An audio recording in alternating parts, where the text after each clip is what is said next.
Question number 169 CA में June 2019। Topic beta management.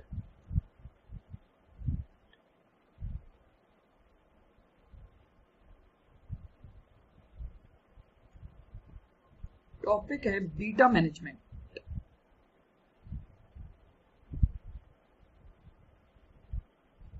A very good question in CMA final exam. देखो ये क्या बोल रहा है, एक इन्वेस्टर के पास एट प्रेजेंट ये पोर्टफोलियो आपका दे रखा है। उसके पास 3 सिक्योरिटी है A B C, 400 number of shares, 500 number of shares, 200 number of shares. Price पर शेयर आपको दे रखी है और उनका क्या दे रखा है, बीटा दे रखा है। इसने पहला क्वेश्चन आपसे मांगा है उसके पोर्टफोलियो का करंट बीटा निकाल के बताइए।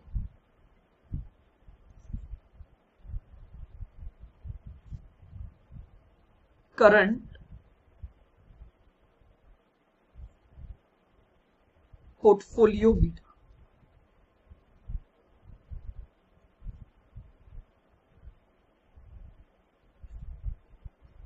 पोर्टफोलियो बीटा का फॉर्मूला क्या होता है, sigma W into beta divided by sigma W.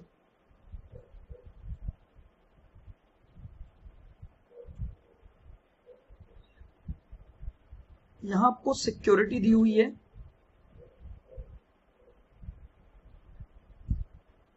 Then उन सिक्योरिटी की मार्केट वैल्यू यानी डब्ल्यू दिया हुआ है, देन बीटा वैल्यू दी हुई है, एंड हम डब्ल्यू इंटू बीटा निकाल देंगे। सिक्योरिटी ए 400 शेयर्स इंटू 500, तो 2 लाख की मार्केट वैल्यू हो गई। सिक्योरिटी बी में 500 shares into 750,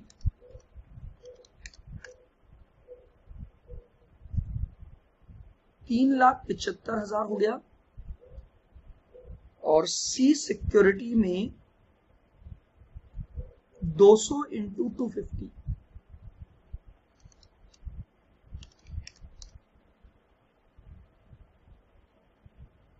50,000। 50 plus 3 75 plus 2 lakh 6,25,000। आपको बीटा दे रखा है 1.40, 1.20 और 1.60। 2 लाख इंटू 1.4, ये वैल्यू है 280। 375 इंटू 1.2, दैट इज 450, और 50,000 इंटू 1.6, 80,000। टोटल लगाइए 80 प्लस 450 प्लस 280, तो आ गया 8,10,000। लीजिए, हेंस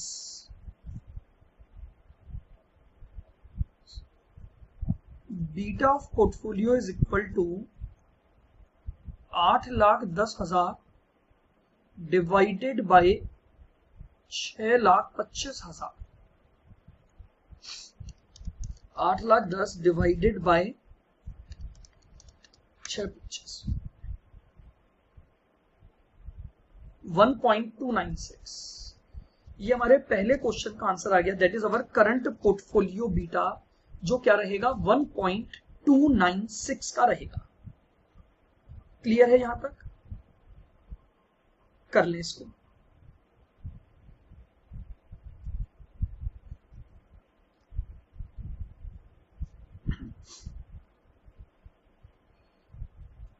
आइएगा अब हम आते हैं सेकेंड पार्ट पर। Now this is the most important point. देखो ये क्या बोल रहा है, if the investor wants a target beta for his portfolio at 0.9,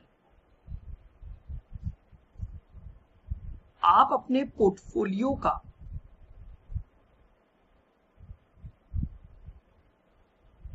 target portfolio जो बीटा रखना चाहते हो वो 0.90 रखना चाहते हो।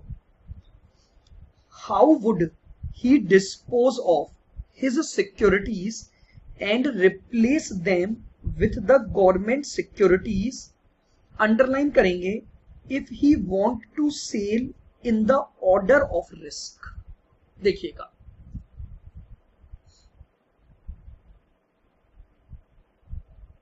हमारे पास करंट पोर्टफोलियो बीटा कितना है 1.296, और हम अपनी बीटा को क्या करना चाहते हैं 0.9 पर लाना चाहते हैं। तो यानी to reduce beta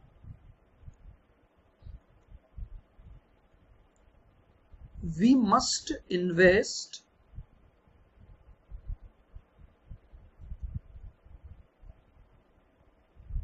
amount in government security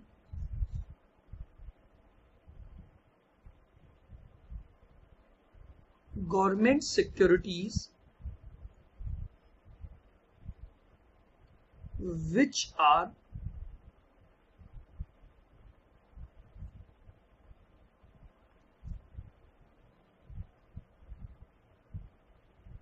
considered as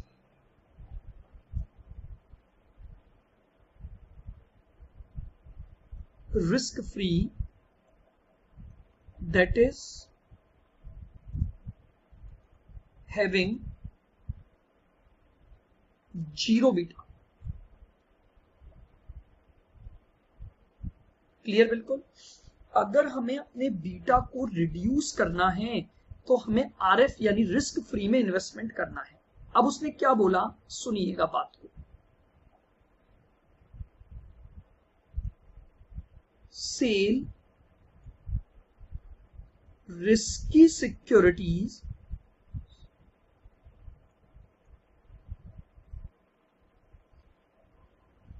sell risky securities in the order of risk।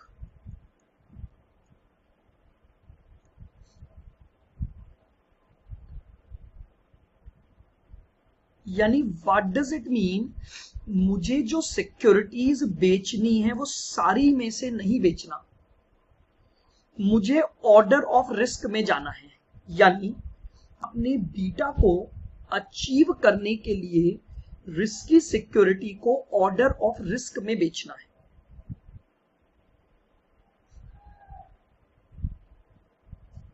Order of risk means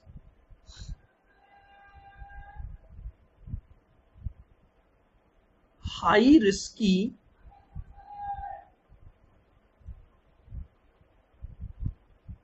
security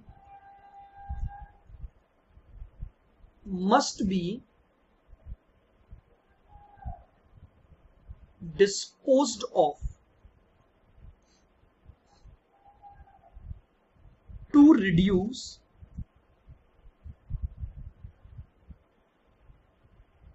risk।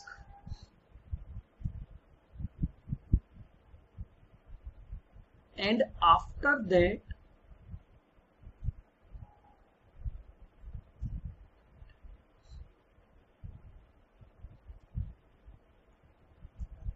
second risky security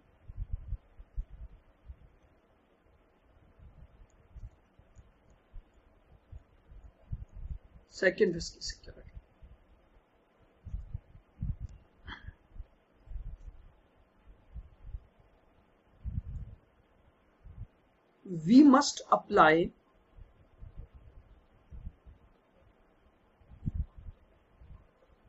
order of sale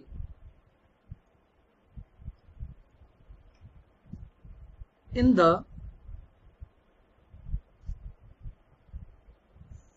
following manner. In the following manner.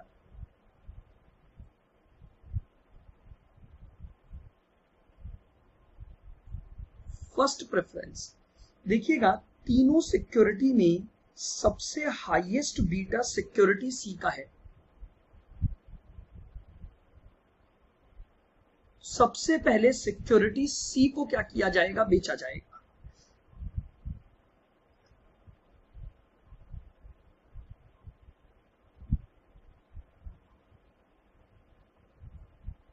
Second preference, उसके बाद security ए जो है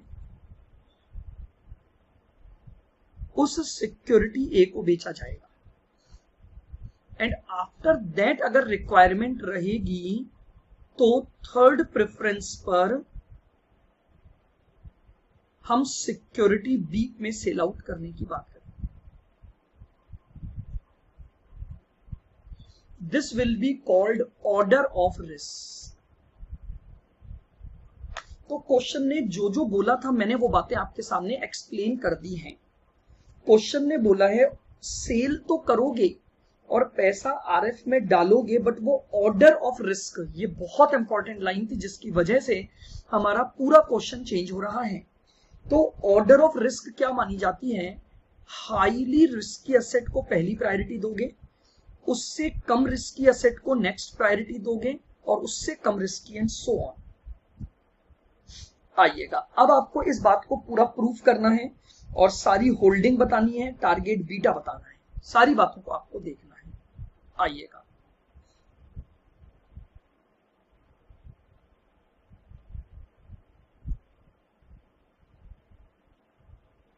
part 1, sell security C in full and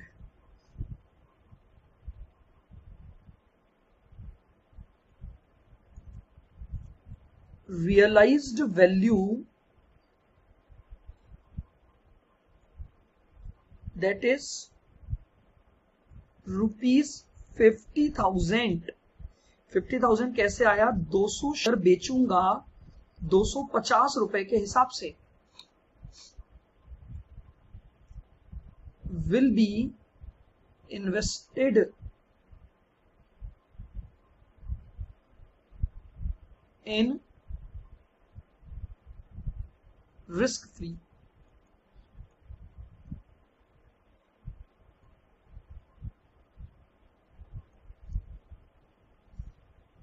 security. सबसे पहले हम security सी को पूरा बेच देंगे और सिक्योरिटी सी को पूरा बेचने पर हमारे पास 50,000 रुपए आएंगे। और अब हम जो 50,000 रुपए हैं उसको कहां इन्वेस्ट कर देंगे, रिस्क फ्री सिक्योरिटी में, जिसका बीटा क्या होगा, 0 होगा। Beta of RF is always 0। तो पार्ट 1 में हमने क्या किया, अपनी पूरी सिक्योरिटी सी को बेच दिया। अब देखिएगा, एक सिक्योरिटी बिक गई है, अब हम एनालाइज करेंगे अपने बाकी की बातों को। अगर मैंने केवल ये सिक्योरिटी बेची तो मेरा पोर्टफोलियो क्या है,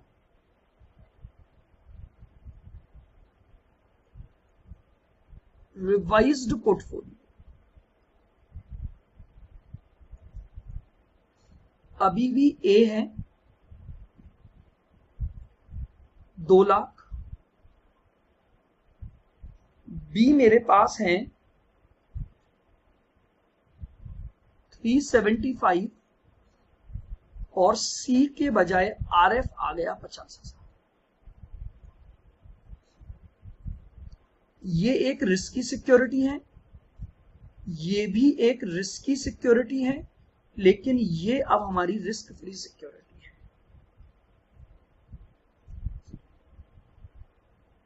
बताइए क्या यहां तक की बातें क्लियर हैं आपको?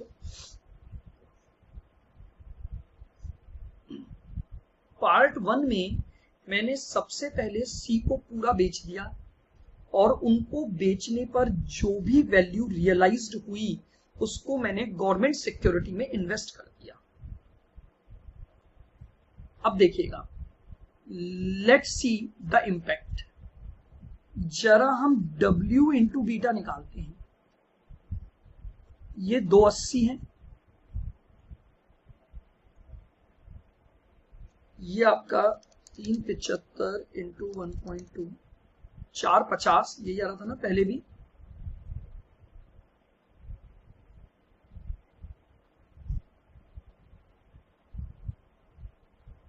और ये 0, टोटल ये अभी भी 625 ही है। और ये है आपके पास 450 प्लस 280, 7,30,000। बीटा ऑफ पोर्टफोलियो क्या हुआ मेरा? 730 डिवाइडेड बाय 625,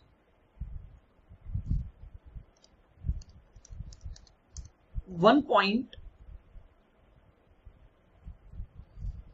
यानी व्हाट डज इट मीन? अगर मैं सिक्योरिटी सी को पूरा बेच देता हूं तो मेरा पोर्टफोलियो बीटा 1.296 से गिरकर 1.168 आ गया, बट मेरा टारगेट बीटा क्या है? 0.9 है। तो लेट्स मूव ऑन पार्ट 2। अब हम पार्ट 2 की तरफ चलते हैं और second risky security, if we sold all shares of security A,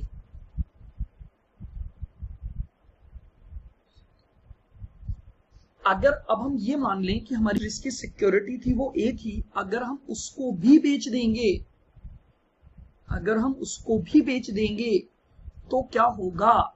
सुनना ध्यान से।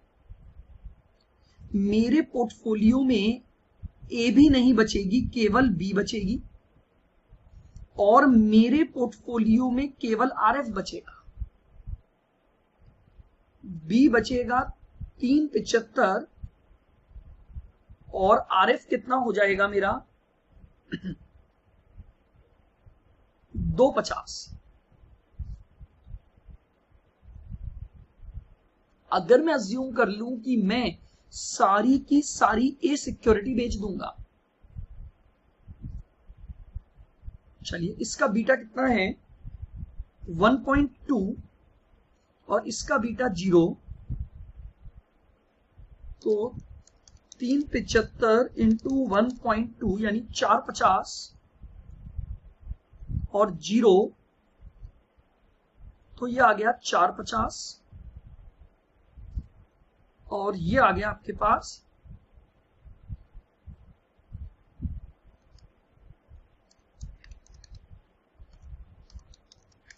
625। तो मेरा जो बीटा ऑफ पोर्टफोलियो आया वो 450 divided by 625, 450 divided by 625.72।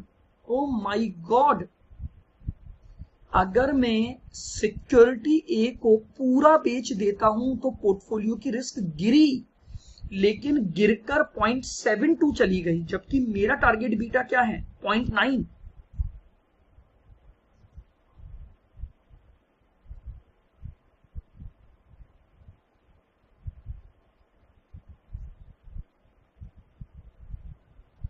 Revised portfolio beta is equal to 0.72, but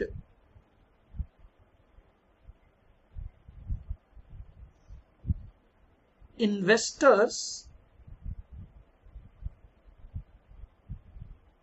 target beta is 0.90, so we can conclude that we must sell security A in part and none share of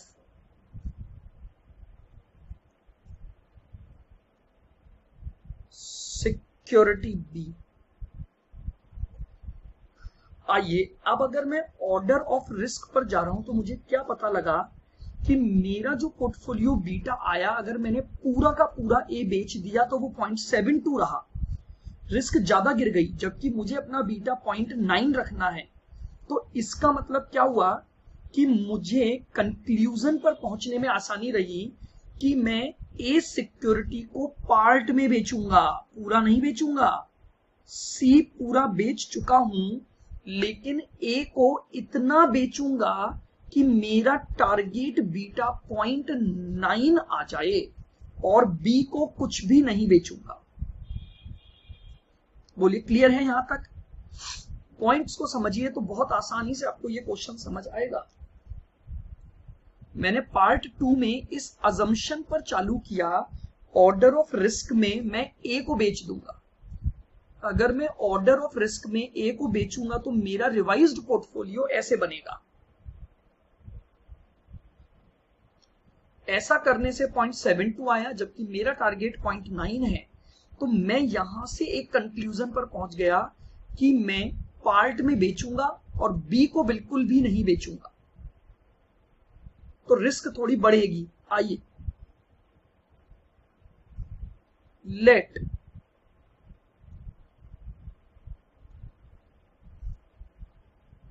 assume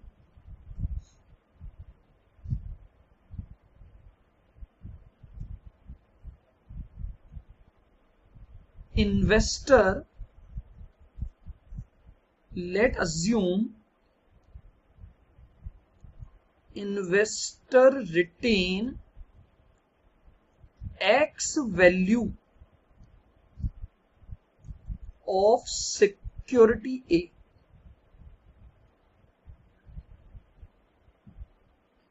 investor अपने पास security ए की x value को maintain करेगा। सो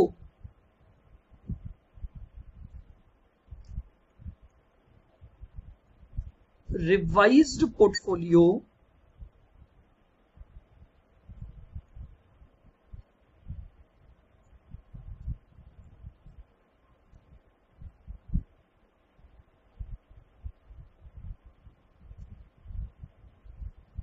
आपके पास ए security में x value अभी भी retain रहेगी, जिसकी रिस्क 1.4 है।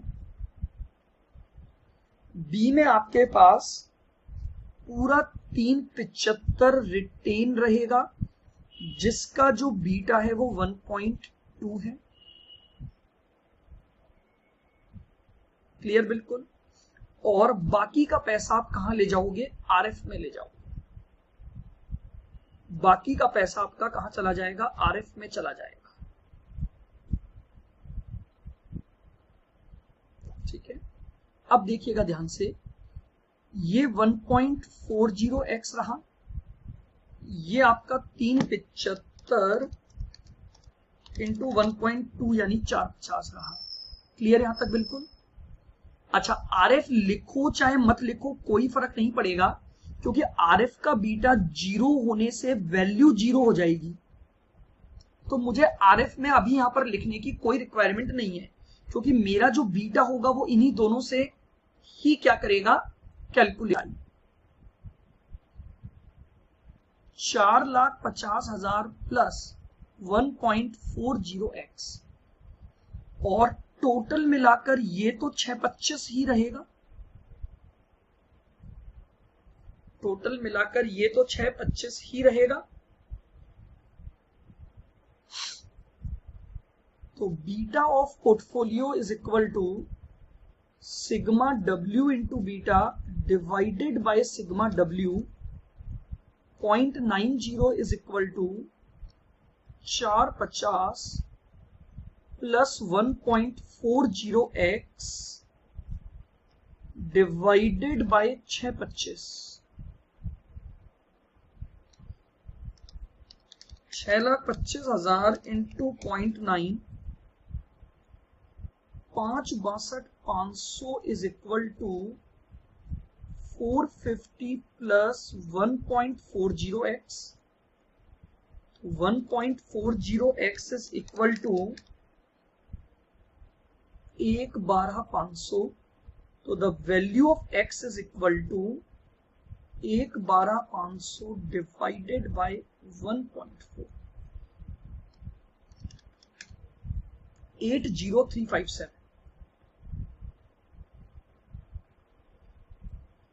यानी what does it mean, to achieve the target beta x को कितना सेल करूंगा वो निकल के आ जाएगा।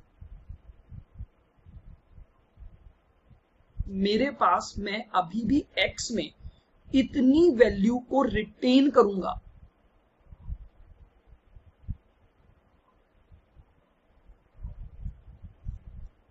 सो number of shares retained of security A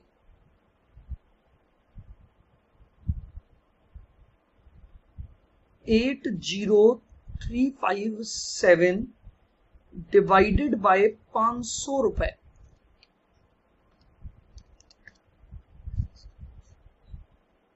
$161।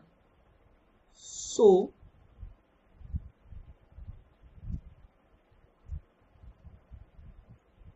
number of shares sold 400 minus 161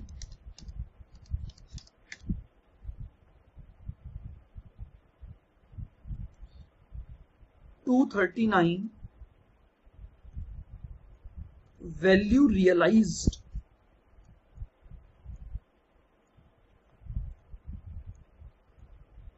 239 into 500,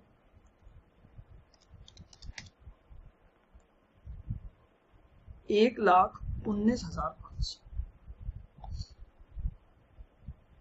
so finally we can conclude that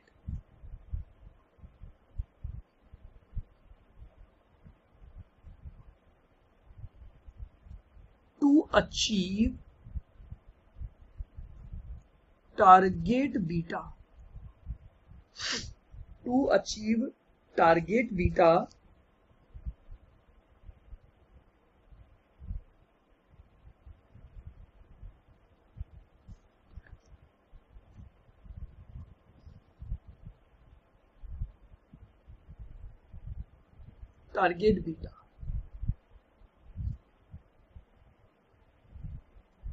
all shares of security C will be disposed of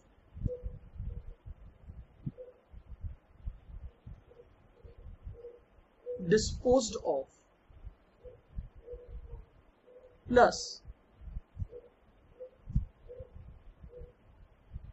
239 shares of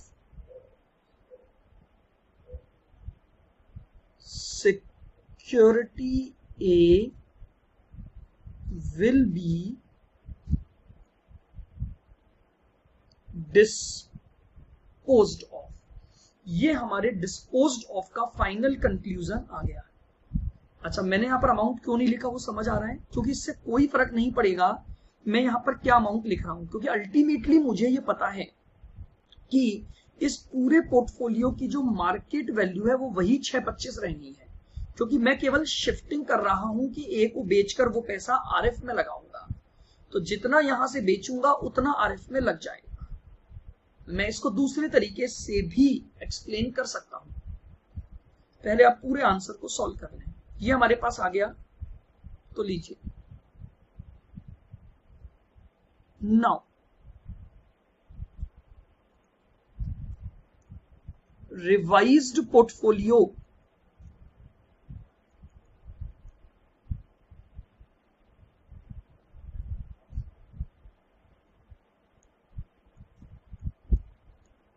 security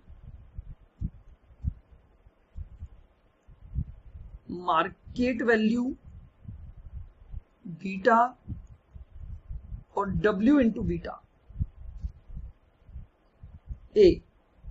अब मेरे पास 161 shares into 500 रुपए, 161 into 500 तो 80,500 तो ये हो गया। B मेरे पास पूरा है 500 इंटू 750,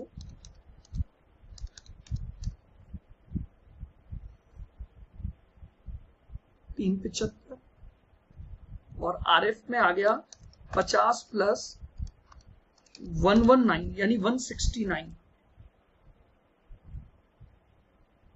500।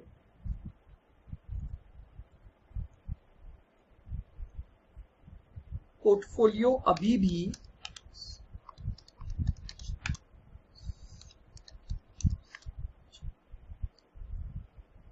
6,25,000 रहेगा। 1.4 आ गया, 1.2 है और इसका बीटा 0 है। निकालिए तो 80,500 इंटू 1.4 ये आ गया 1,12,700। 375 इंटू 1.2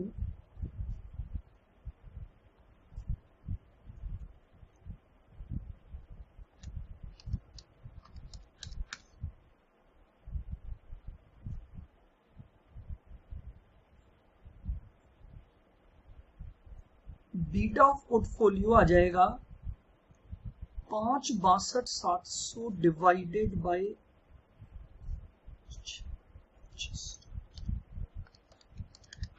0.9। ये लीजिए, ये हमारे पास रिवाइज्ड पोर्टफोलियो बीटा और उससे हमारे पास हमारा आंसर आ गया।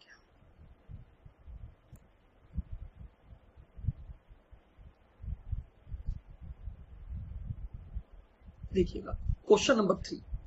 अब ये पूछ रहा है if he is willing to invest further, यानी अब आपको फर्दर इन्वेस्टमेंट करना है ताकि आपका पोर्टफोलियो बीटा 0.9 आ जाए without selling any shares at all, बिना कोई शेयर्स बेचे। तो इसका मतलब क्या हुआ, लेट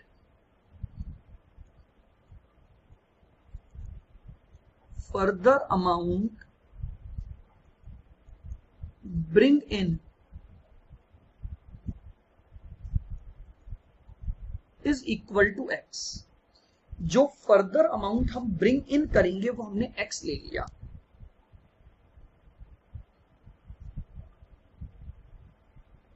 तो अब हमारा रिवाइज्ड पोर्टफोलियो क्या बनेगा,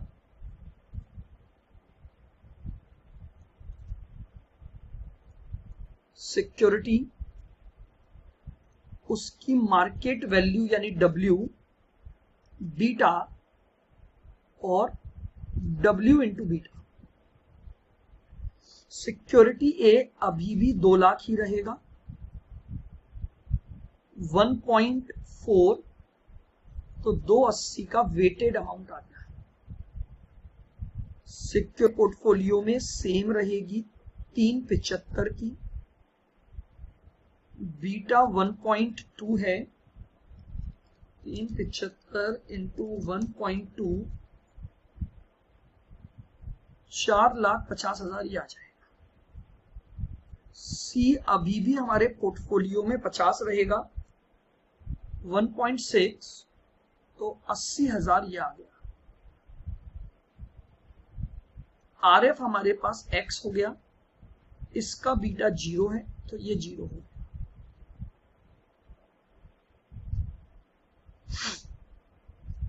चार 50 प्लस 280 प्लस 80, ये टोटल आ गया 8,10,000। ये हो जाएगा 6,25,000 प्लस एक्स।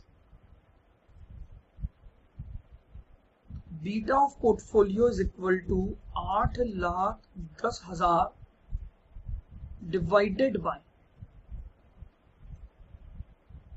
625 plus x.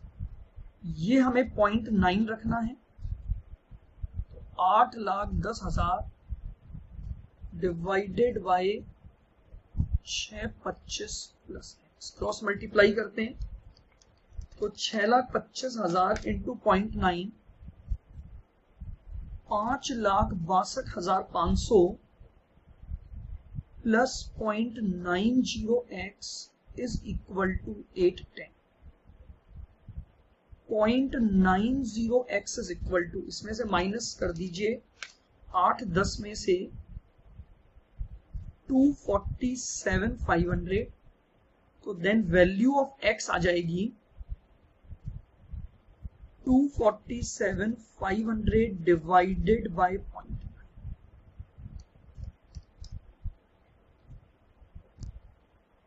275।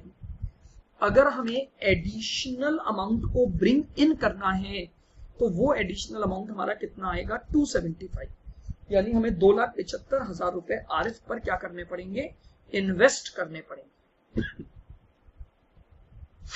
बताइए क्लियर है बिल्कुल। तो ये हमारे पास क्वेश्चन था 169 जून 19 का।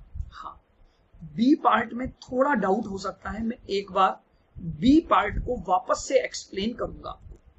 तो बी पार्ट को हम वापस से देखते हैं।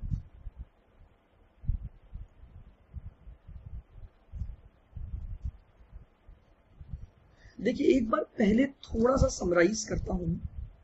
ये पूछ रहा है कि अगर आपको आपके बीटा को 0.9 लाना है और उसके लिए जो सेल करना है वो इन ऑर्डर ऑफ रिस्क करना है, यानी आपको रिस्क प्रेफरेंस के अकॉर्डिंग सिक्योरिटीज को बेचना है। According to the risk preferences मैं सबसे पहले सी बेचूंगा, फिर मैं ए बेचूंगा और फिर जरूरत पड़ेगी तो बी बेचूंगा। ये हमारे पास एक ऑर्डर आ गया, रिस्क का ऑर्डर। आओ अब मैंने इसका पार्ट 1 स्टार्ट किया कि भैया सी पूरी बेच दो और उससे जो पैसा रियलाइज्ड होगा उसे आरएफ में ले जाओ। इसका मतलब अभी भी मेरे पास मेरे पोर्टफोलियो की वैल्यू 8,625 ही रहेगी, क्योंकि शिफ्टिंग हो रही है तो ये 625 चेंज नहीं होगा, यहां चेंज हो गया क्योंकि एक रिस्की सिक्योरिटी हटी और उसकी जगह एक रिस्क फ्री आ गई, तो वैल्यू विल बी 0। तो मेरा रिवाइज्ड बीटा गिरकर 1.168 आ गया। क्या यहां तक बिल्कुल क्लियर है? मैंने जैसे ही सी सिक्योरिटी को बेचा तो सी सिक्योरिटी को बेचे जाने की वजह से मेरे पोर्टफोलियो का बीटा गिरा और 1.168 आ गया। बट मेरा टारगेट बीटा क्या है, 0.9, तो मुझे अगले ऑर्डर पर जाना पड़ेगा ए पर। मैंने कहा आओ, मैंने कहा जरा अज्यूम करो अगर हम ए भी पूरा बेच देते हैं तो इसका मतलब अब मेरे पोर्टफोलियो में केवल बी और आरएफ बचेगा। सी ऑलरेडी बेच चुका हूं, मैंने बोला अब ए भी बेच दो। तो अगर मैं, क्योंकि ऑर्डर ऑफ रिस्क पर चलना है, ऑर्डर ऑफ रिस्क का मतलब बीटा के अकॉर्डिंग, तो अगर मैं ए भी पूरा बेच दूंगा तो अब मेरे पोर्टफोलियो में बी और आरएफ बचेगा, और जब उनको लेकर मेरा नया पोर्टफोलियो बीटा निकालूंगा तो वो पोर्टफोलियो बीटा आएगा 0.72, बी बचेगा और आरएफ आ जाएगी। आरएफ में 2.5 लाख कैसे आया देखो, सी को बेचने के बाद 50 तो था ही, अगर ए भी पूरा मार्केट में बेचूंगा तो 2 लाख रुपए रियलाइज होंगे, ये 2 लाख रुपए भी आरएफ में ले जाकर जोड़ दो। तो अब मेरे पोर्टफोलियो में बी बचा 375 और आरएफ बचा 250। क्लियर है? आ जाओ। इससे जब मैंने बीटा निकाला तो मुझे पता लगा कि बीटा तो 0.72 ही रह गया, रिस्क गिरी लेकिन मेरे डिजायर्ड बीटा से भी नीचे चली गई। आप समझ पा रहे हैं? मुझे 0.9 की रिस्क को मेंटेन करना है। इसका मतलब मैं अब एक कंक्लूजन निकाल सकता हूं। देखो, बी तो बिल्कुल नहीं बेचूंगा, none share of security B, और ए को भी पार्ट में बेचूंगा, यानी सिक्योरिटी ए में से भी कुछ अपने पास रिटेन करके रखूंगा। आप समझ पा रहे हैं? मेरा रिवाइज्ड पोर्टफोलियो बीटा 0.72 है, लेकिन इन्वेस्टर का टारगेट बीटा 0.9 है। So we can conclude that we must sell the security A in part and retain some security. बोलो, क्या यहां तक पॉइंट क्लियर है सबको? मुझे कैसे पता लगा कि ए को पूरा नहीं बेचूंगा, ए को पार्ट में बेचूंगा और बी को बिल्कुल भी नहीं बेचूंगा? तो अब मेरे पोर्टफोलियो में कुछ ऐसा आएगा। मैंने कहा मेरे पोर्टफोलियो में मैं x value of security A retain करके रखूंगा। मैंने जो पार्ट बेचा उसको नहीं लिया, मैंने बोला मैं सिक्योरिटी ए को पार्ट में बेचूंगा। तो what does it mean? Part retain करूंगा।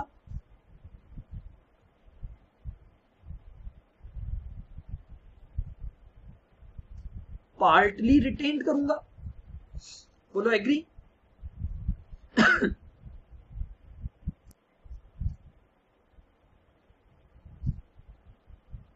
तो मैंने कहा अब मेरे पोर्टफोलियो में मैं वैल्यू रिटेन करके रखूंगा। अच्छा जी, यहां पर कुछ भी आए समझना, सी को बेचा 50 आया, ए का जितना बेचूंगा वो यहां आके जुड़ जाएगा, तो अल्टीमेटली ये टोटल तो अभी भी 625 ही रहेगा। आप देख सकते हैं, मैंने अगर देखो पहले सी को बेचा तो भी 625 ही रहा, क्योंकि उतना अमाउंट जितने में बेचा वो आरएफ में जुड़ गया। अगर ए को पूरा बेचूंगा तो भी यही रहेगा, तो अगर ए को पार्ट में बेचूंगा तो मेरे पोर्टफोलियो का टोटल तो अभी भी 625 ही रहना है। अंतर इतना हो गया, मुझे इससे कोई मतलब नहीं है यहां क्या वैल्यू आएगी, क्योंकि मुझे यह पता है यहां पर जो भी अमाउंट लिखूंगा जब उसको 0 बीटा से मल्टीप्लाई करूंगा तो वैल्यू में 0 हो जाना है। तो मैंने इन दोनों को लेकर अपनी एक इक्वेशन बना दी कि अगर मैं अपने पोर्टफोलियो में एक्स सिक्योरिटी की वैल्यू को रिटेन करूं और बी पूरा रिटेन करूं तो मेरे पोर्टफोलियो में एक्स की वैल्यू क्या होगी? मेरा ये पोर्टफोलियो बनेगा और उस पोर्टफोलियो का बीटा मुझे 0.90 रखना है। आरएफ क्यों नहीं लिया आप समझ पा रहे हो?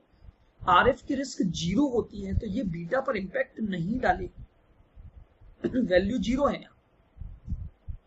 मैंने एक्स की वैल्यू निकाल ली। Now what does it mean? ये एक्स रिप्रेजेंट कर रहा है कि इतनी वैल्यू मेरे पास रिटेन रहेगी मेरे पोर्टफोलियो में। अब चूंकि ये फ्रैक्शन में आ रहा है तो मैंने इससे नंबर ऑफ शेयर्स निकाल लिए।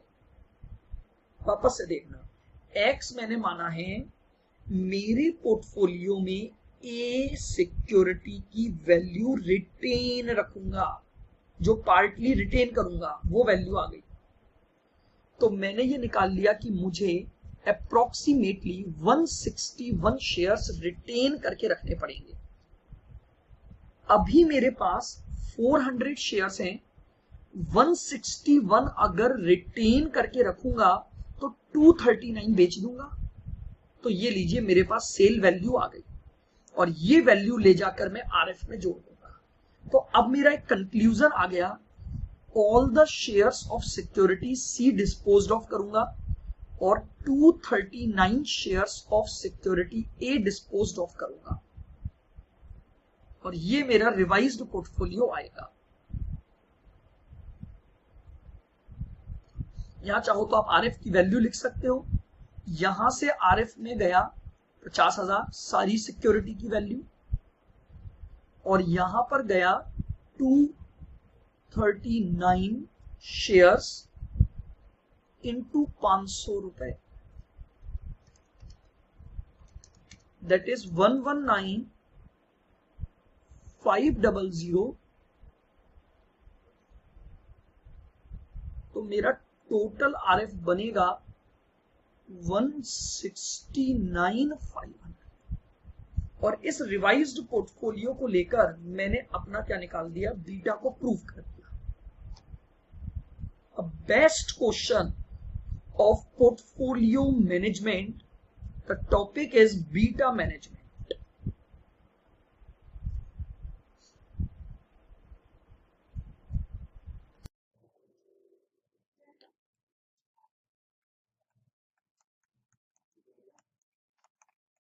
Method 3,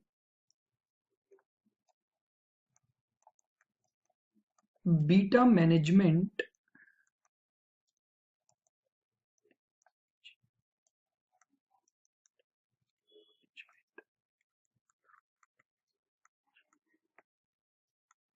through future contracts।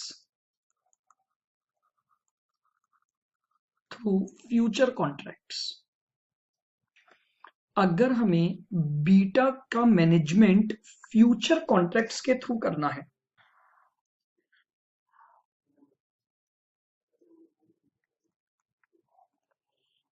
If any investor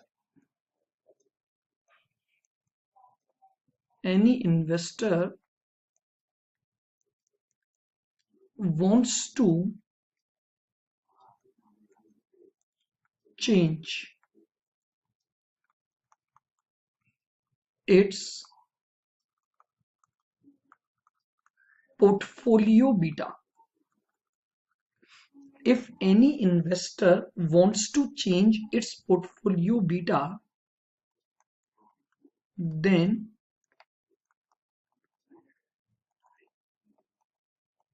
investor may enter into future contracts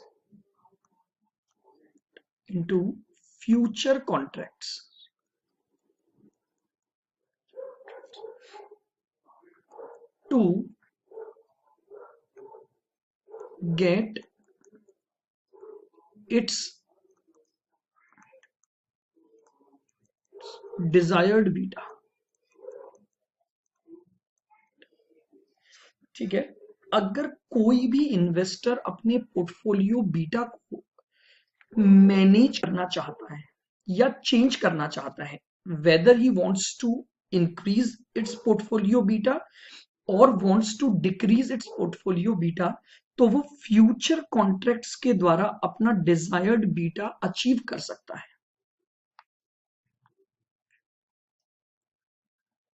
future contracts are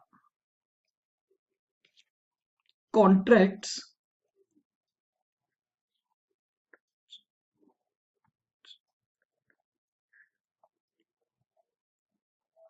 entered today but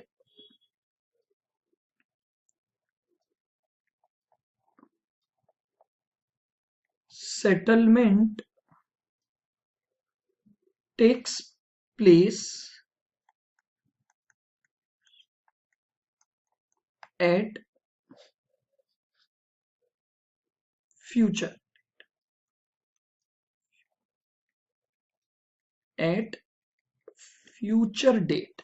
ठीक है, फ्यूचर कॉन्ट्रैक्ट्स वो कॉन्ट्रैक्ट्स होते हैं जिनमें आप एंटर तो आज हो लेते हो, यानी रेट तो आज डिसाइड कर लेते हो, लेकिन उसका जो सेटलमेंट होगा वो फ्यूचर की किसी डेट पर होता है।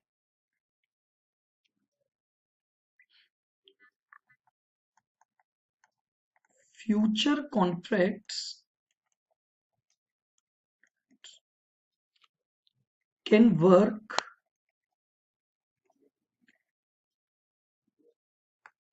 future contracts can work as hedging tool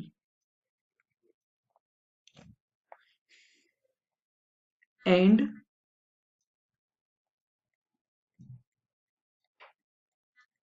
provide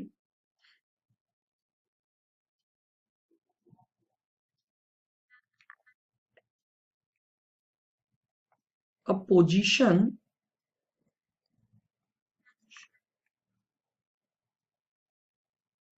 and provide a position to reduce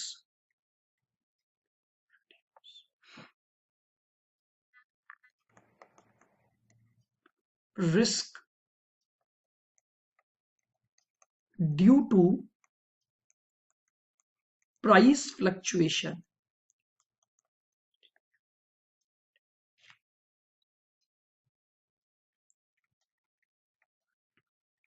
ठीक है, देखिए डिटेल्ड में आप फ्यूचर कॉन्ट्रैक्ट्स के बारे में चैप्टर डेरिवेटिव में पढ़ोगे।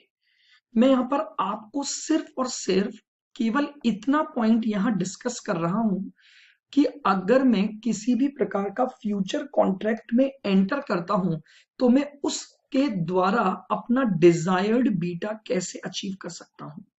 ठीक है, इससे ज्यादा हम यहां डिटेल नहीं करेंगे।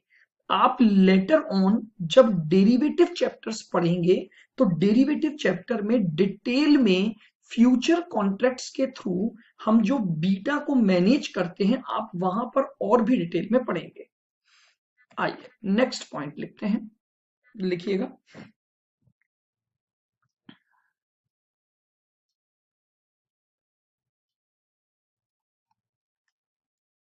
If investor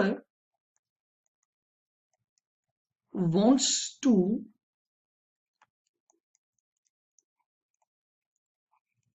increase portfolio beta, यानी अगर इन्वेस्टर अपने पोर्टफोलियो बीटा को बढ़ाना चाहता है यानी इंक्रीज करना चाहता है,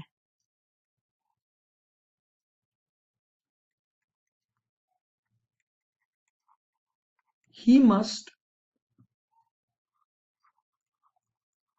create long position, he must create long position, that is by future contracts, by future contracts। if investor wants to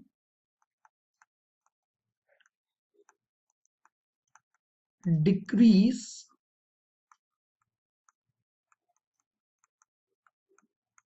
portfolio beta, और अगर एक इन्वेस्टर अपने पोर्टफोलियो बीटा को डिक्रीज करना चाहता है तो he must create short position,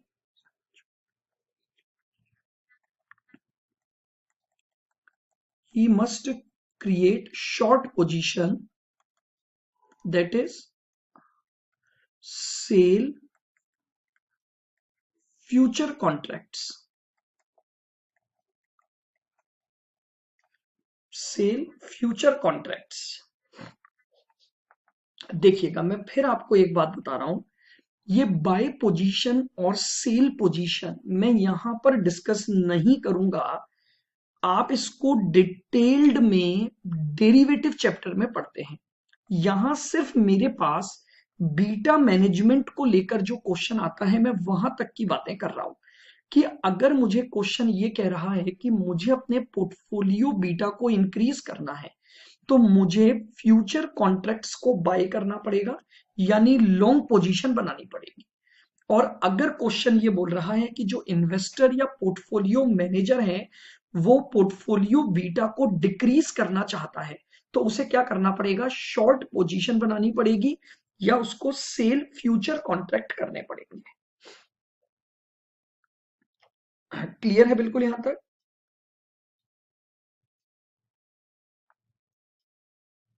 next point लिखेंगे,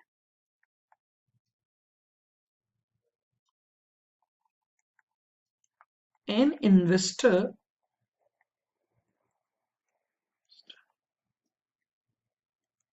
can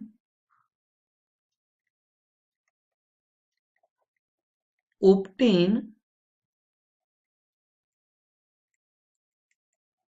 complete hedge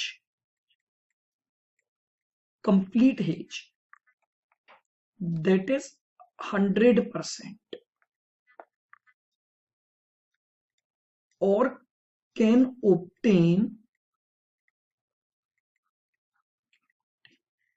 partial hedge,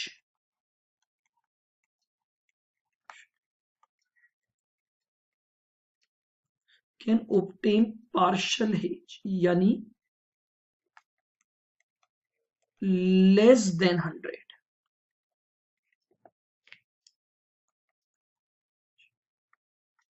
through future contracts।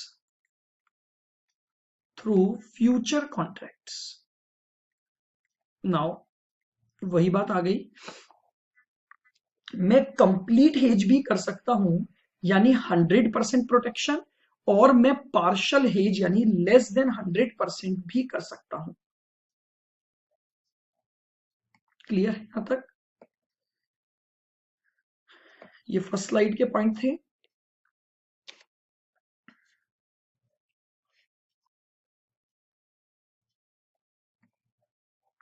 Second slide के पॉइंट आ गए, आगे बढ़ते हैं। लिखिएगा, how to calculate number of future contracts, how to calculate number of future contracts to be bought or sold, bought or sold। हम कैसे निकालेंगे नंबर ऑफ फ्यूचर कॉन्ट्रैक्ट्स, हमें कितने लेने हैं।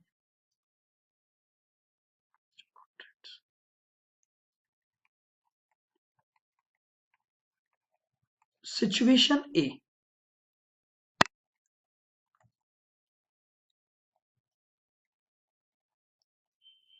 whenever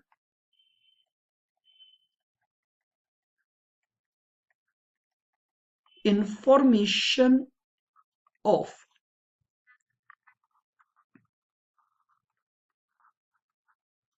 desired beta is given, अगर मुझे question में ये इन्फॉर्म किया गया है कि जो पोर्टफोलियो मैनेजर है या जो इन्वेस्टर है वो इतना डिजायर्ड बीटा रखना चाहता है, तो लिखेंगे number of contracts is equal to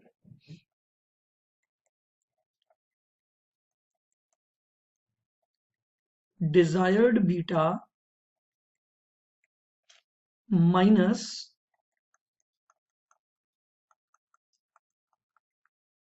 existing beta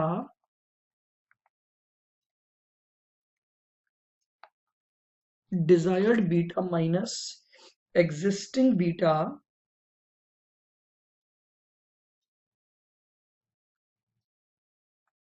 into current value of portfolio divided by value of one index future. अगर हमें क्वेश्चन में डिजायर्ड बीटा की इंफॉर्मेशन दी हुई है तो मैं नंबर ऑफ कॉन्ट्रैक्ट इस फॉर्मूले से निकाल लूंगा। Here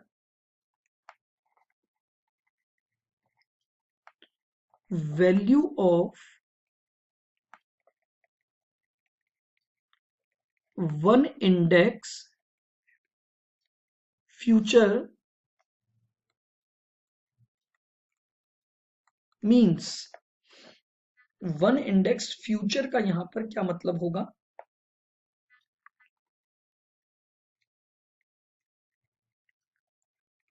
index price into lot size. ठीक है, एक कॉन्ट्रैक्ट में कितने शेयर्स इंक्लूड होंगे that will be called lot size and the index price और उसकी प्राइस। इससे हम क्या निकाल लेंगे, value of one index future निकाल लेंगे और value of one index future के बाद हमारे पास क्या आ जाएगा, नंबर ऑफ कॉन्ट्रैक्ट्स आ जाएंगे। क्लियर है यहां पर? देखिए मैं फिर एक बार आपको क्लियर कर दूं, यहां मैं केवल उन फॉर्मूलों को और उन बातों को डिस्कस कर रहा हूं जो पोर्टफोलियो मैनेजमेंट में केवल यहां तक काम आने हैं। Detailed hedging concept of beta management आप लोग डेरिवेटिव चैप्टर में पढ़ते हैं। आइए सिचुएशन बी पर बात करते हैं।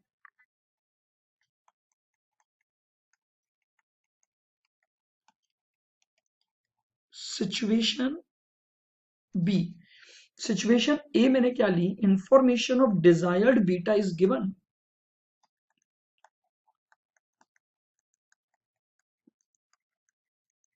whenever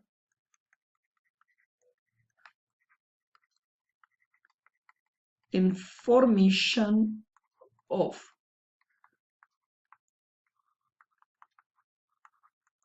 desired beta is not given। अब अगर आपको डिजायर्ड बीटा की इंफॉर्मेशन गिवन नहीं है तो number of future contracts is equal to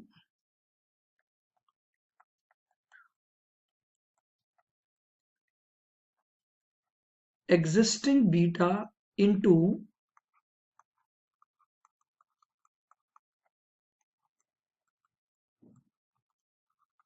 current value of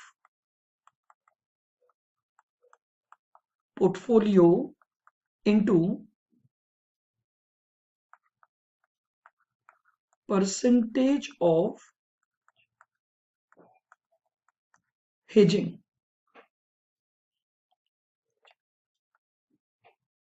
divided by value of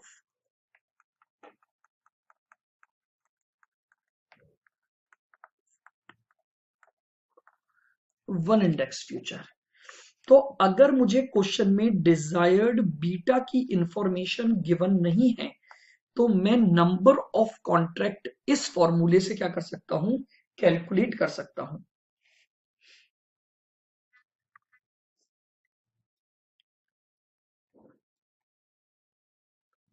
note,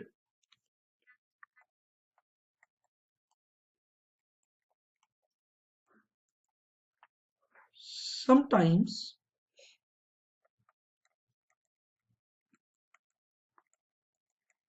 desired beta is not given clearly,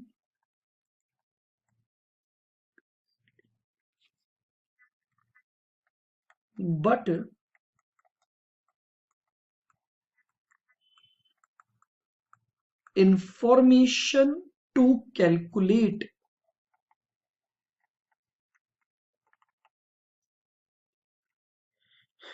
information to calculate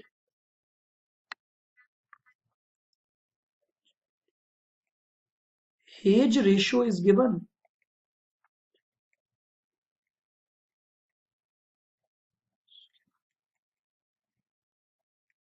Then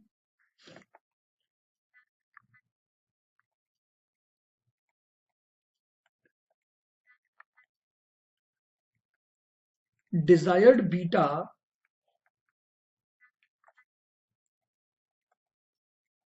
can be expressed as 1 minus hedge ratio. हमारा जो desired beta होगा हम उसे 1 minus hedge ratio के द्वारा क्या कर सकते हैं, एक्सप्रेस कर सकते हैं.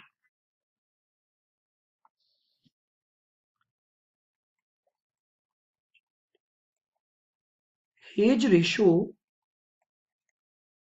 Is equal to standard deviation of portfolio divided by standard deviation of futures into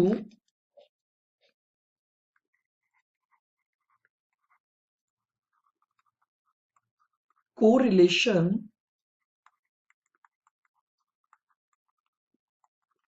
between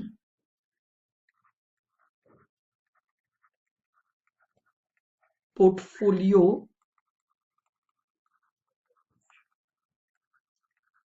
and futures. ये लीजिए, ये हमारे पास हेज रेशो का फॉर्मूला आ जाएगा. और हेज रेशो आने के बाद हम क्या निकाल सकते हैं, अपना डिजायर्ड बीटा कंप्यूट कर सकते हैं. और अगर इस तरह की कोई इंफॉर्मेशन नहीं है तो विदाउट डिजायर्ड बीटा के केस में आप इस फॉर्मूले को लगा दें. तो यानी मुझे अगर नंबर ऑफ फ्यूचर कॉन्ट्रैक्ट्स पर जाना है तो देखिए 2-3 बातें आपको ध्यान रखनी है. पॉइंट नंबर 1, अगर आप इंक्रीज करना चाहते हैं तो लॉन्ग पोजीशन यानी बाय फ्यूचर कॉन्ट्रैक्ट होगा. अगर आप बीटा को डिक्रीज करना चाहते हैं तो शॉर्ट पोजीशन यानी सेल फ्यूचर कॉन्ट्रैक्ट होगा. क्लियर यहां तक.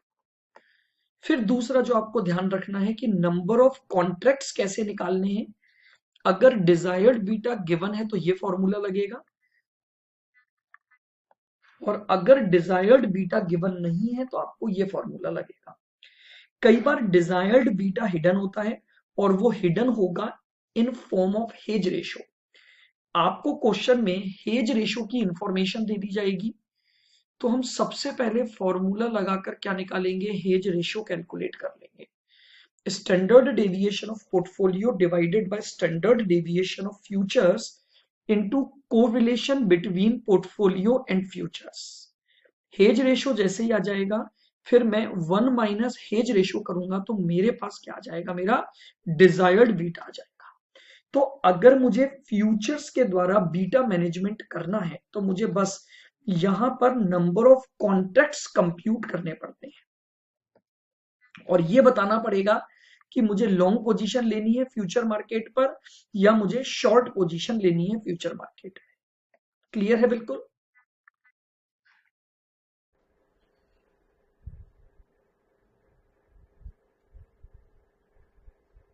क्वेश्चन नंबर 45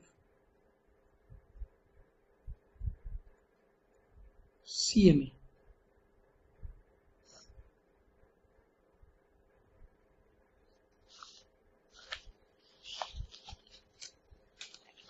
और देखिएगा ये जो हमारा क्वेश्चन है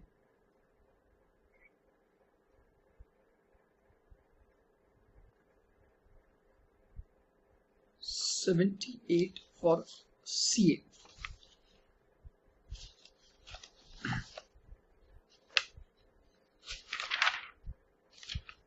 देखिए क्या बोल रहा है, क्वेश्चन को पढ़ते हैं अपन पहले। The portfolio composition of S is given below. आपके पोर्टफोलियो में इक्विटी है 80 लाख की और कैश इक्विवेलेंट है 25 लाख का। तो टोटल आपका पोर्टफोलियो है 1,05,00,000 का। The beta of the equity portfolio is 0.73। Equity का बीटा 0.73 है और एज वी नो कि कैश का बीटा हमेशा 0 होता है। ठीक है, S wants to increase the beta of the portfolio to 1.02, यानी आपको डिजायर्ड बीटा दे रखा है।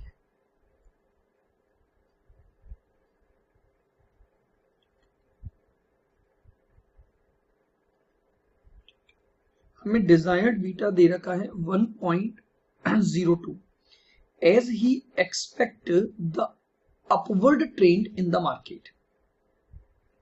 The current index future are available at 1015, ये इंडेक्स की प्राइस हो गई, and the multiple attached to it is 200, और ये आपका लॉट साइज हो गया।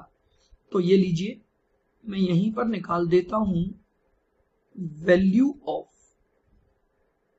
1 इंडेक्स फ्यूचर। कैसे निकलेगा? 1015 इंटू 200, ये लो 1015 इंटू 200, 2,03,000। ये आपके पास वैल्यू ऑफ 1 इंडेक्स फ्यूचर आ गया। ठीक है, अब हमें चाहिए एग्जिस्टिंग बीटा।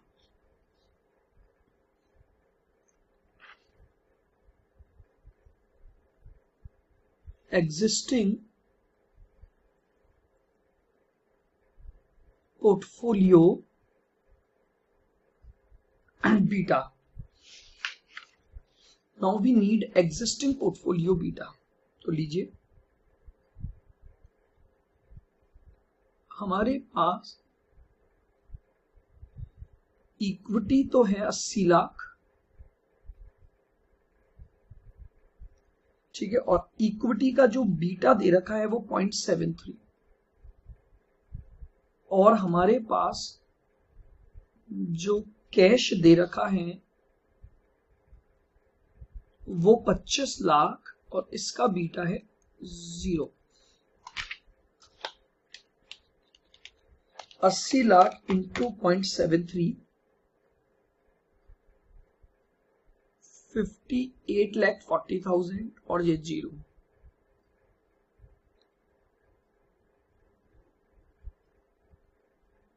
ये आ गया 58,40,000 और यहां आपके पास है 1,05,00,000।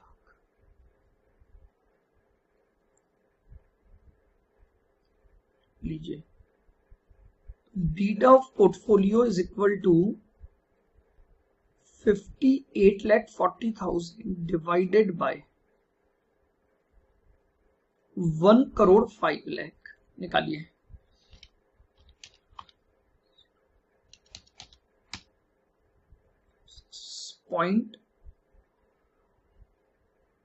.56, ये आपका एग्जिस्टिंग बीटा है और ये आपका डिजायर्ड बीटा है। तो अब हम निकाल सकते हैं नंबर ऑफ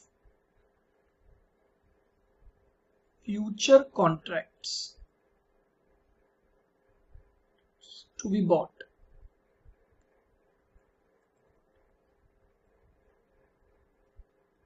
बॉट क्यों? क्योंकि हमारा डिजायर्ड बीटा है वो ज्यादा है। 1.02 माइनस 0.56 इंटू 1,05,00,000 जो मेरे एग्जिस्टिंग पोर्टफोलियो की वैल्यू है, और डिवाइडेड बाय 2,03,000। इसको सॉल्व कर दीजिए। 1.02 माइनस 0.56 इंटू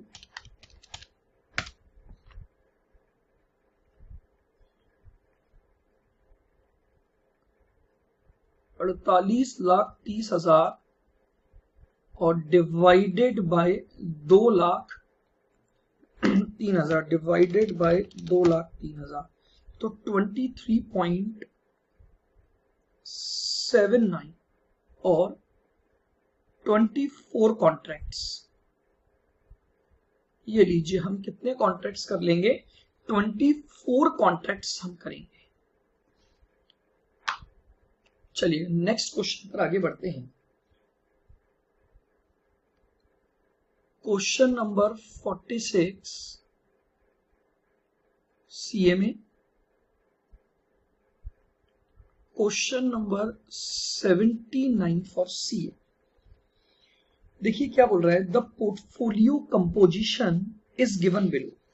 आपको एक पोर्टफोलियो कंपोजिशन दिया हुआ है, आपको इक्विटी की वैल्यू दी हुई है 420 लाख, कैश और कैश इक्विवेलेंट की वैल्यू दी हुई है 80 लाख, टोटल हो गया 500।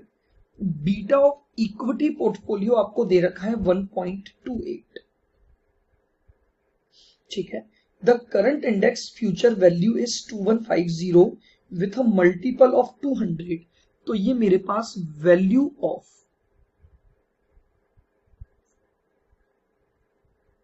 वन इंडेक्स फ्यूचर आ जाएगा। Value of one index future 2150 into 200, 2150 into 200, 2150 into 200 that is 4,30,000। Next, अब ये क्या बोल रहे हैं, आपका जो ओवरऑल पोर्टफोलियो बीटा है वो 0.78 रखना है, यानी desired beta.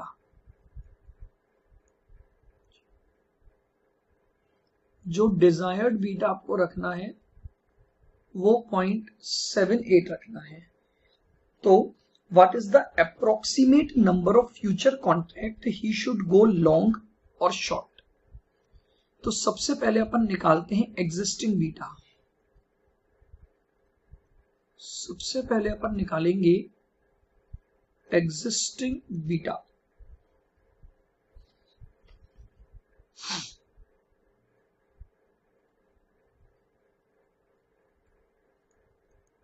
Security market value beta और market value into beta.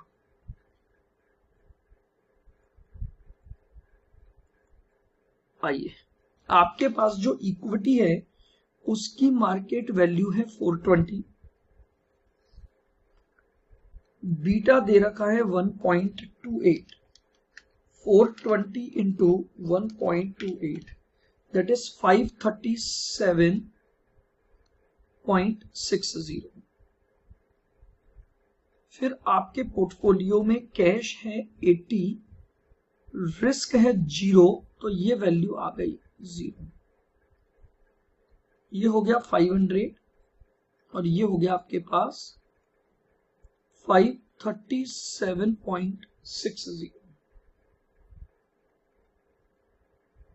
Beta of portfolio है 537.6 divided by 500,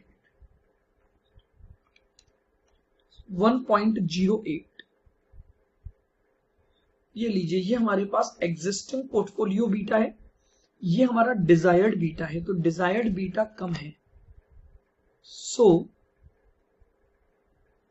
number of future contracts to be sold, number of future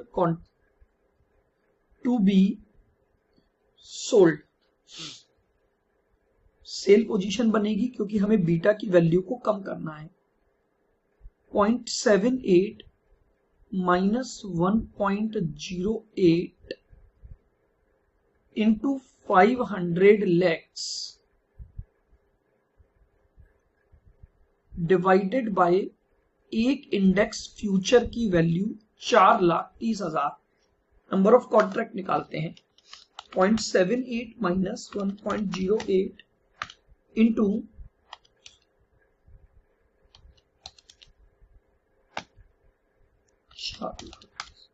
34.88 contracts और 35 कॉन्ट्रैक्ट्स। नेगेटिव आ रहा है तो नेगेटिव आने का मतलब ही यही है, सेल पोजीशन। तो लिख दीजिए we should create short position in future market. We should create short position in future market. हमारे को टोटल 35 कॉन्ट्रैक्ट्स की क्या बनानी पड़ेगी, शॉर्ट पोजीशन बनानी पड़ेगी।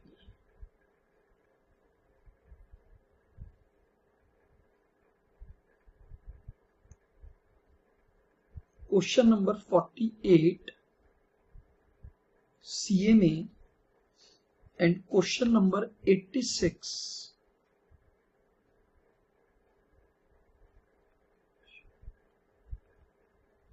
For CA।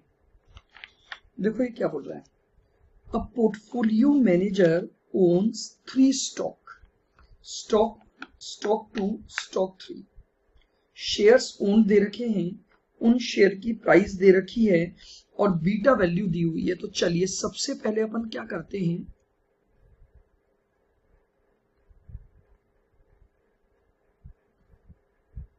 Existing portfolio beta.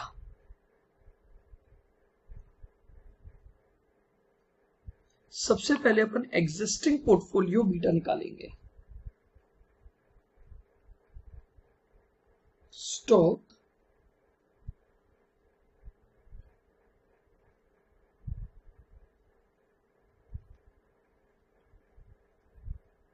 Then market value यानी W,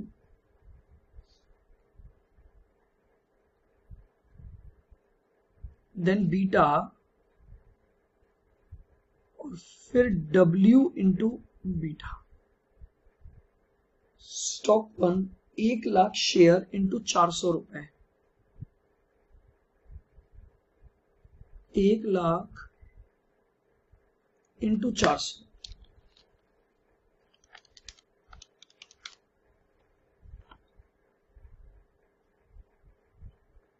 ₹4 करोड़।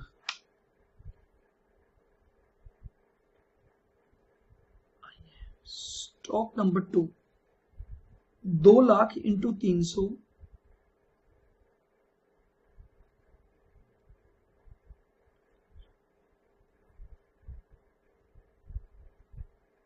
ये 6 करोड़ हो गया आपके पास। और स्टॉक नंबर 3 3,00,000 इंटू 100, 3,00,000 इंटू 100, तो ये हो गया 3 करोड़।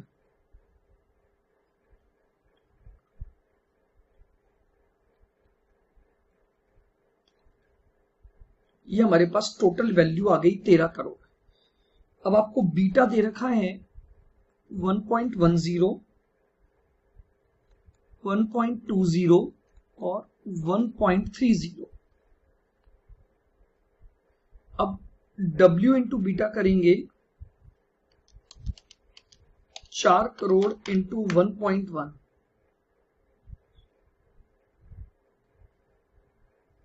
ये आ गया 4 करोड़ 40 लाख। 6 करोड़ इंटू 1.2 7 करोड़ 20 लाख।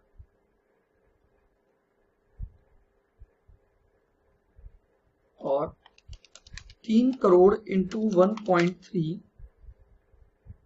3 करोड़ 90 लाख।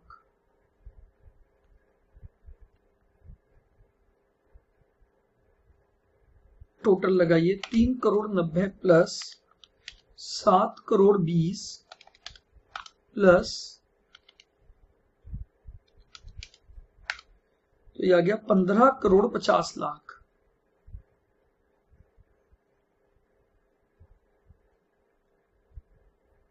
ये लीजिए, आपके पास टोटल वैल्यू आ गई 15,50,00,000। तो now beta of portfolio is equal to 15,50,00,000 divided by 13 crore.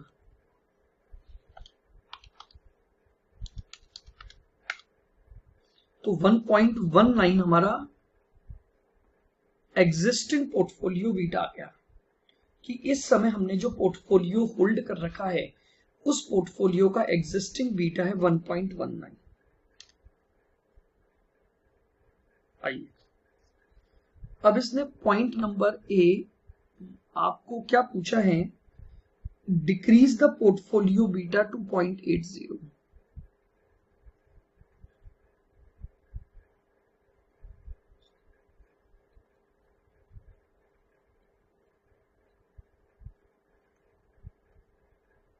decrease the portfolio beta to 0.80। लीजिए, हम अपने एग्जिस्टिंग पोर्टफोलियो बीटा को कम करके अब 0.8 पर लाना चाह रहे हैं, यानी ये हमारा डिजायर्ड बीटा है। तो इसका मतलब हमें नंबर ऑफ कॉन्ट्रैक्ट यहां लिख दो, since investor wants to decrease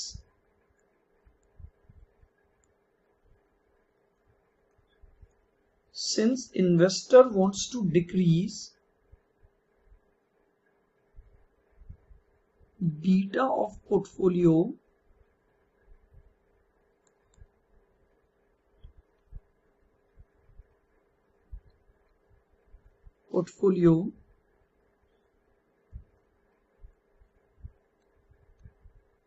investor should create sale position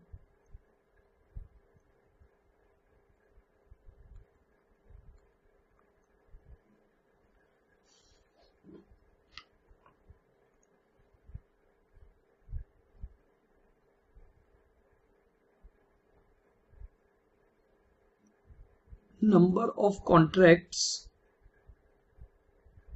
to be sold 0.18 minus 1.19।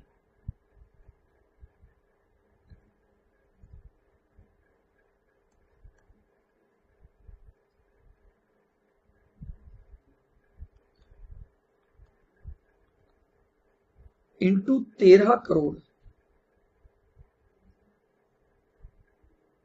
Divided by value of one index future, यानी 1352 इंटू 100।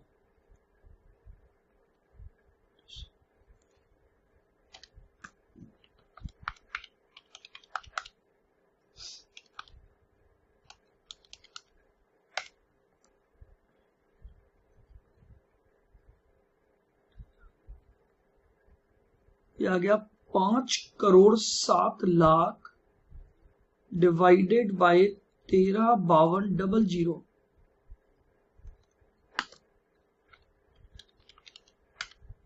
375 कॉन्ट्रैक्ट।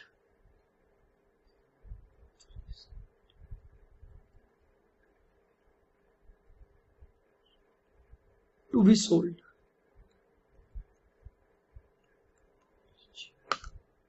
ठीक है, आप अगर अपने बीटा ऑफ पोर्टफोलियो को गिराकर 0.8 लाना चाहते हैं तो आपको 375 कॉन्ट्रैक्ट क्या करने पड़ेंगे, बेचने पड़ेंगे। अब बी पॉइंट, अगर हम अपने पोर्टफोलियो बीटा को इंक्रीज करना चाहते हैं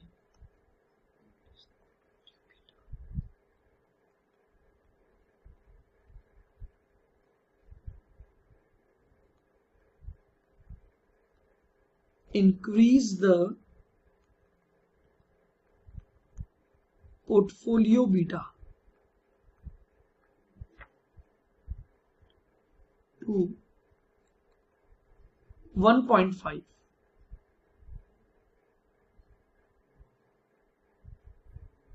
लीजिए, अगर हम अपने पोर्टफोलियो बीटा को बढ़ाना चाहते हैं तो लिखो since investor wants to increase, since investor wants to increase beta of portfolio, so we must create long position.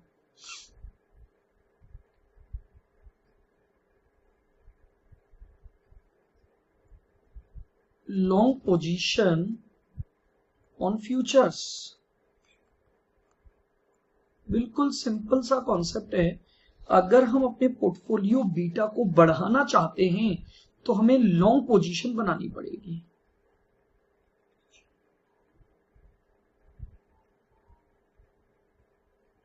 Number of contracts to be bot,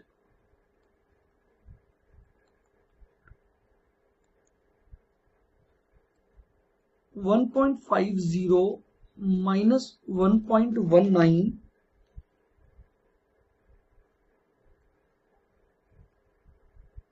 into 13 divided by 135,200। इसको सॉल्व कर दीजिए। 1.5 minus 1.19 into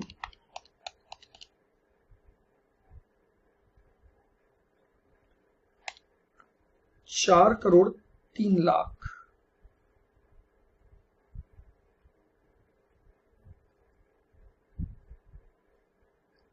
divided by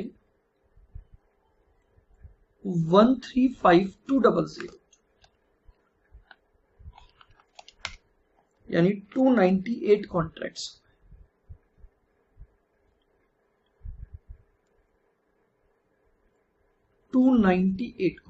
ये लीजिए, अगर एक investor अपने portfolio beta को बढ़ाना चाहता है तो उसे लॉन्ग पोजीशन बनानी पड़ेगी और उसे नंबर ऑफ कॉन्ट्रैक्ट बाय करने पड़ेंगे। कितने? 298।